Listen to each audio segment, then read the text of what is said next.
موسیٰ علیہ السلام بنی اسرائیل کو لے کر کے جا رہے ہیں، فرعون اپنے لاؤ لشکر کو لے کر کے پیچھا کر رہا ہے، اور سامنے دریائے قلزم ہے، سامنے دریائے قلزم ہے، پیچھے فرعون کا لشکر ہے۔ موسیٰ علیہ السلام کے ساتھی کہتے انا لمدرکون، اے موسیٰ یہ تو بہت غلط جگہ آپ نے ہم کو پھنسا دیا، اب تو ہم پکڑ لیے جائیں گے، اب ہمارے پاس کوئی اور راستہ نہیں ہے۔ قال کلا ان معی ربی سیہدین، موسیٰ علیہ السلام نے بڑے سکون سے کہا، بڑے اطمینان سے کہا میرا رب میرے ساتھ ہے، وہ ضرور کوئی نہ کوئی راستہ نکالے گا۔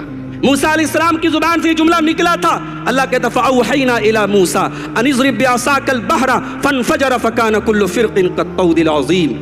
اللہ نے موسیٰ سے کہا اے موسیٰ اپنے عصا کو اس پانی کے اوپر مارو۔ دریا کے پانی پر موسیٰ نے اپنے عصا کو مارا۔ دنیا میں لاٹھیاں بہت تھیں، دنیا میں عصا بہت تھے، مگر اس عصا کو اللہ کے حکم سے مارا گیا تھا۔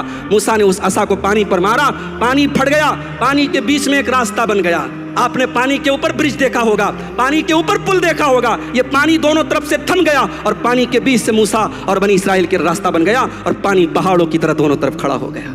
اللہ پر توکل کرنا چاہیے میرے بھائی، ہمیں ہمیشہ اس احساس کو ہمیشہ اپنے دل میں زندہ رکھنا چاہیے کہ اگر ہم اللہ والے ہیں، اگر ہم اللہ کے ماننے والے ہیں، اللہ ہمارے ساتھ ہے۔